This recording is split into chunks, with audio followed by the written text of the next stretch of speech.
திருமணம் ஆகி 3 மாசத்துல புருஷனை ஆற்றில் தள்ளி கொள்ள முயற்சித்த மனைவி. நமது சேனல்ல பாத்தீங்கன்னா தினமும் நடக்கக்கூடிய பல்வேறு விதமான குற்ற சம்பவங்களை குறித்து உடனுக்குடன் செய்திகள் பதிவேற்றம் பண்ணிட்டு வரோம். நீங்களும் இது போன்ற செய்திகளை உடனுக்குடன் தெரிஞ்சுக்க மறக்காம நமது சேனலை சப்ஸ்கிரைப் பண்ணுங்க, பெல் ஐக்கானை கிளிக் பண்ணுங்க. அப்பதான் நம்மளுடைய வீடியோ உங்களுக்கு உடனுக்குடன் வந்து சேரும். கர்நாடக மாநிலம் ராய்ச்சூர் மாவட்டம் சக்தி நகர் பகுதியில வசித்து வருவர் 29 வயதான தாதாப்பா. இவர் பாத்தீங்கன்னா கூலி தொழிலாளியாக வேலை செய்து வராரு. இவரது மனைவி 27 வயது கந்தம்மா. இவர் யாதகிரி மாவட்டம் வடகரை கிராமத்தில் வசித்து வருபவர். இவர்கள் 2 பேரும் ஏப்ரல் மாதம் 10ஆம் தேதி திருமணம் நடந்து கடந்த சில நாட்களாக கணவன் மனைவியிடையே கருத்து வேறுபாடு இருந்ததாகவும் தெரிவிச்சிருக்காங்க. இந்த நிலையில தம்பதி ராய்ச்சூர் புறநகர் பகுதியில உள்ள கிருஷ்ணா ஆற்றுக்கு சென்று இயற்கை காட்சியை கண்டு ரசித்திருக்காங்க.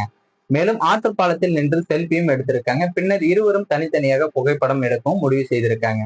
முதலில் கந்தம்மா ஆற்றுப்பாலத்தின் தடுப்பு சுவரில் நின்று புகைப்படம் எடுத்திருக்காரு. பிறகு பாத்தீங்கன்னா தாதப்பாவை ஆற்றுப்பாலத்தின் தடுப்பு சுவரில் ஏறி நிற்கும்படி கந்தம்மா கூறியிருக்காங்க. அதன்படி பாத்தீங்கன்னா அவரும் தடுப்பு சுவரில் ஏறி நின்றிருக்காரு. அப்போது தாதப்பாவை கந்தம்மா திடீரென ஆற்றுக்குள் தள்ளி விட்டதாகவும் தெரிவிச்சிருக்காங்க. இதில் அவர் ஆற்றுக்குள் விழுந்திருக்காரு. அவருக்கு நீச்சல் தெரியும் என்பதால நீச்சல் அடித்து நடு ஆற்றில் இருந்த பாறையில் தஞ்சமும் அடைந்திருக்காரு.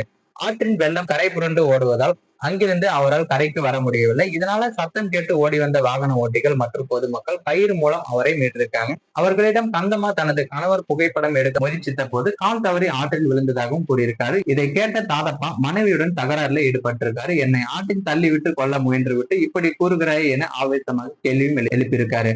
இதற்கு கந்தம்மா பொதுமக்களிடம் நான் கணவரை தள்ளவில்லை, புகைப்படம் எடுக்கும் போது கால் தவறி அவரே விழுந்துவிட்டு என் மீது குற்றம் சாட்டுகிறார் எனவும் கூறியிருக்காரு. சம்பவ இடத்திற்கு விரைந்து வந்த போலீசார் தம்பதியை போலீஸ் நிலையத்திற்கு அழைத்து சென்று விசாரித்திருக்காங்க. அப்போது தாதப்பா மனைவி தன்னை ஆற்றில் தள்ளி கொள்ள முயற்சியதாக புகாரும் அளித்திருக்காரு. அந்த புகாரின் பேரில் போலீசார் வழக்கு பதிவு செய்து எதற்காக கணவரை ஆற்றில் தள்ளி கொள்ள முயற்சித்தது என்பது குறித்து தொடர்ந்து தீவிர விசாரணையும் நடத்தி வராங்க. இந்த சம்பவம் அப்பகுதியில பெரும் பரபரப்பையும் சர்ச்சையும் ஏற்படுத்தியிருக்கு. மேலும் இது போன்ற வீடியோக்களை உடனுக்குடன் காண மறக்காம நமது சேனலை சப்ஸ்கிரைப் பண்ணுங்க.